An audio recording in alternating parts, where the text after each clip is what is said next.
Surah pada bulan Rabiul Tsani. Maka sahabat menjelaskan bahwa Rabiul Tsani itu terdiri atas 10 huruf. Yang pertama huruf ro. Di sini Abah menjelaskan tentang roin, yaitu kotoran hati.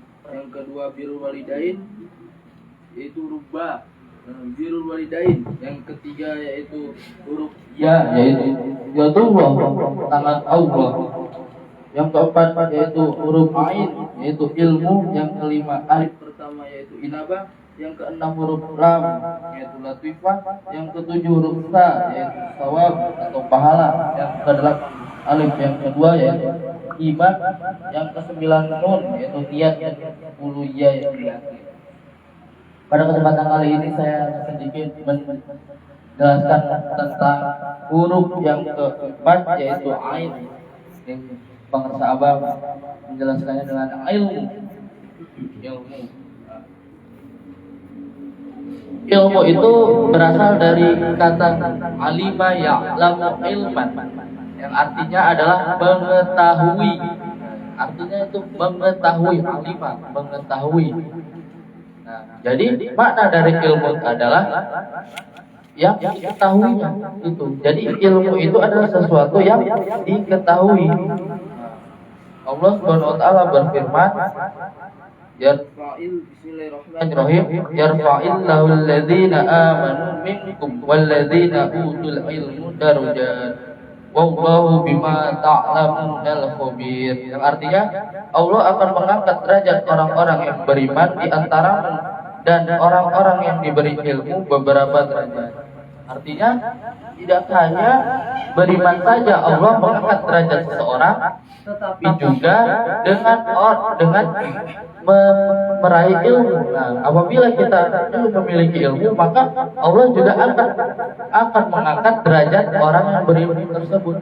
Itu karena pada dasarnya kita hidup di dunia ini harus didasari dengan ilmu, baik ilmu yang ilmu fikih, ilmu tasawuf, ilmu tauhid, maupun ilmu-ilmu yang dibilang tanpa kita sadari pun kita bisa melakukannya, seperti makan, minum, mandi, sholat, dan yang lain-lain.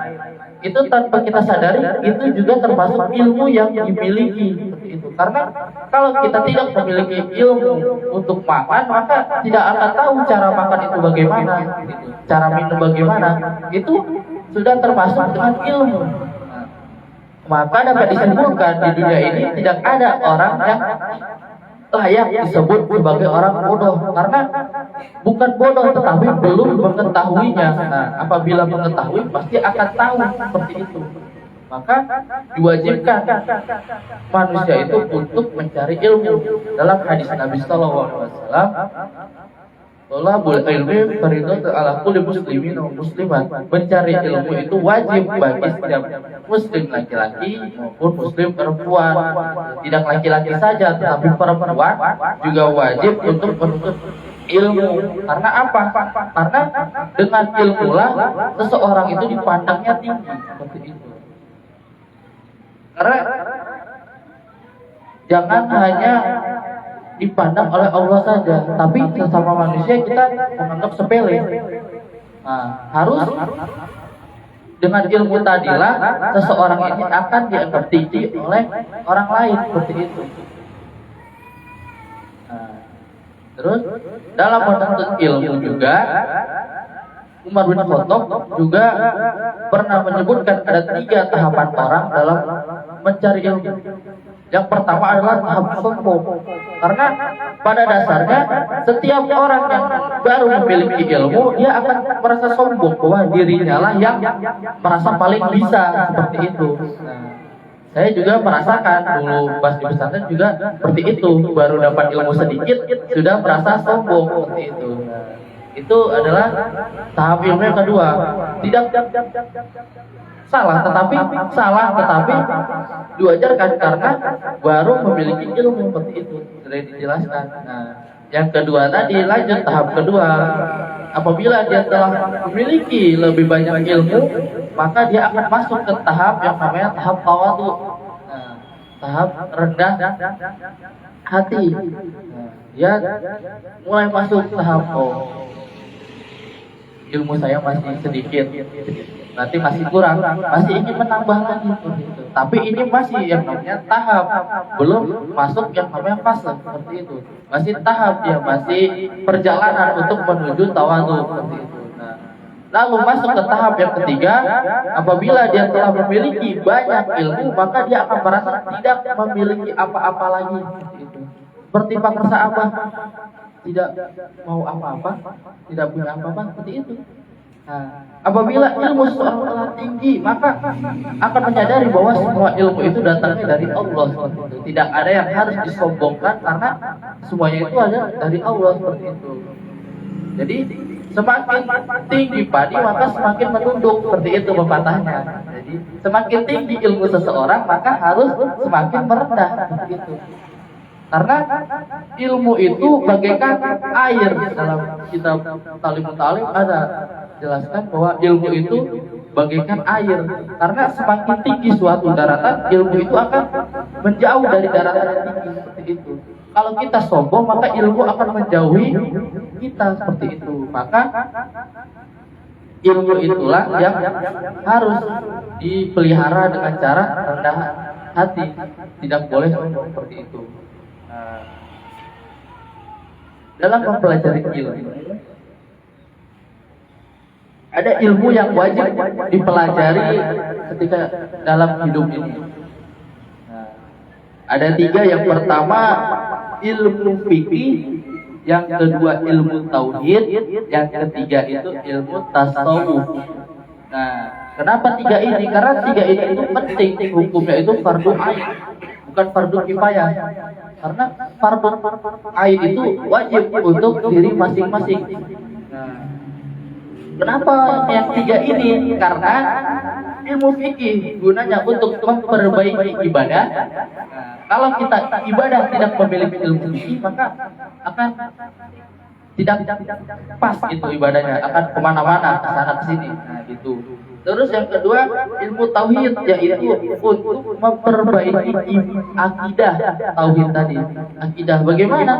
Untuk mengenal Allah seperti itu, dan beribadah kayak gimana seperti itu. Maka itu masuknya ke dalam ilmu tauhid. Yang ketiga itu adalah ilmu tasawuf, fungsinya untuk membersihkan hati. Tujuan kita membersihkan hati agar kita bisa sampai kepada Allah seperti itu. Itu 3 ilmu itu saling berkaitan satu sama lain. Jika tidak ada satu maka tidak sempurna ilmu tersebut seperti itu. Misalkan contohnya kita sholat. Nah, sholat itu kan fikih, ibadah. Nah, sholat itu kan harus ada tauhidnya. Kita sholat kemana? Hati kita itu seperti itu. Pada Allah. Nah, tauhidnya pada Allah. Terus kalau tidak ada tasawufnya, apakah kita mengenal Allah seperti itu? Nah, maka penting juga tasawuf ini agar kita mengenal pada Allah. Bagaimana mungkin kita sholat tetapi tidak ada tauhidnya, tidak ada tasawufnya, sekedar sholat saja seperti itu. Kan itu sama saja dengan hanya sampai kening, sampai ke sajadah saja seperti itu. Nah, terus maka masa Abah Anom juga dalam motonya menyebutkan bahwa ilmu amaliyah, amal fi'liyah, yang artinya itu ilmu untuk diamalkan dan amal untuk dan amal yang didasari dengan ilmu. Karena ilmu dan amal ini saling berkaitan satu sama lain. Kalau kita memiliki ilmu maka wajib diamalkan. Kalau kita mau mengamalkan sesuatu maka wajib didasari dengan ilmu.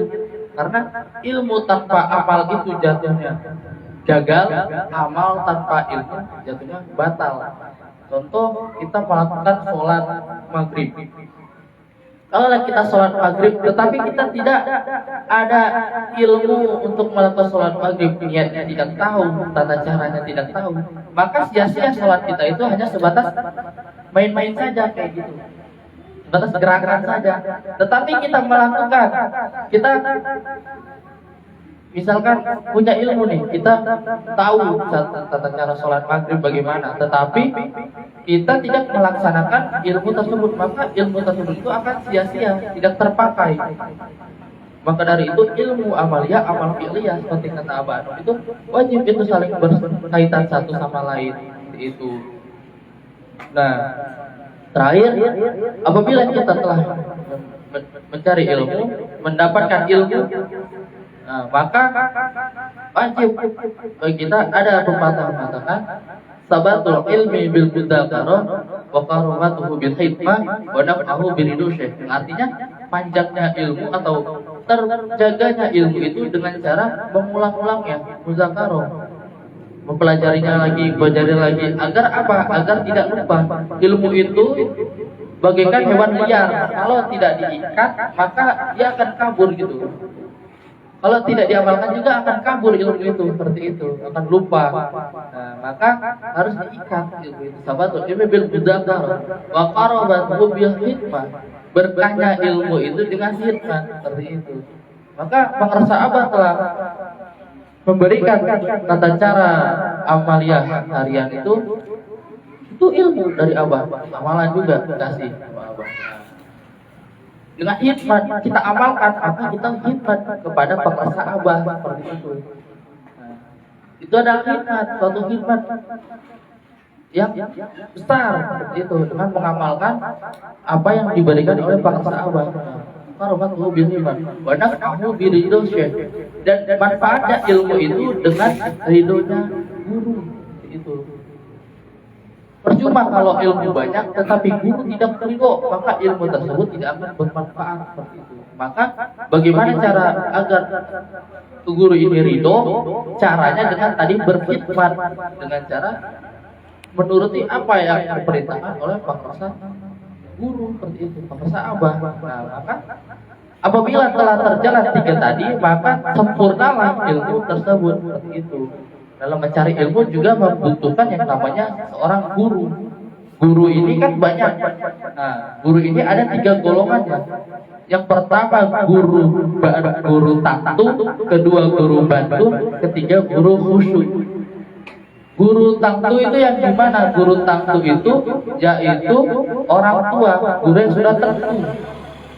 Sudah tentu kalau kita dilahirkan ke dunia ini, gurunya pasti yang pertama orang tua, bukan orang lain, seperti itu. Itu guru yang mengajarkan bagaimana cara makan, berbicara dengan baik, bagaimana cara minum dan lain-lain. Itu adalah guru taktu. Yang kedua yaitu guru bantu. Guru bantu ini guru yang mengajarkan kita di sekolah. Nah, guru yang mengajar kita mengenali dengan dunia, seperti itu. Mengajarkan bagaimana cara berpikir seperti ini, bagaimana dengan ini, ya, seperti itu. Yang ketiga itu adalah guru khusyuk, guru spiritual. Guru yang mengenalkan kita kepada Allah. Guru khusyuk tadi. Siapa guru khusyuk kita? Yaitu pengersa Abah. Jadi kalau sudah lengkap tiga guru ini, maka sempurna hidup di dunia ini. Hanya tinggal mengamalkannya saja. Nah, itu. Maka bersyukurlah karena kita telah mendapatkan guru yang tiga tadi.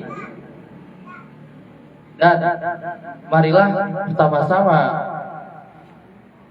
menjalankan apa yang diperintahkan oleh pengersa Abah. Mungkin cukup sekian yang dapat saya sampaikan. Wassalamualaikum warahmatullahi wabarakatuh.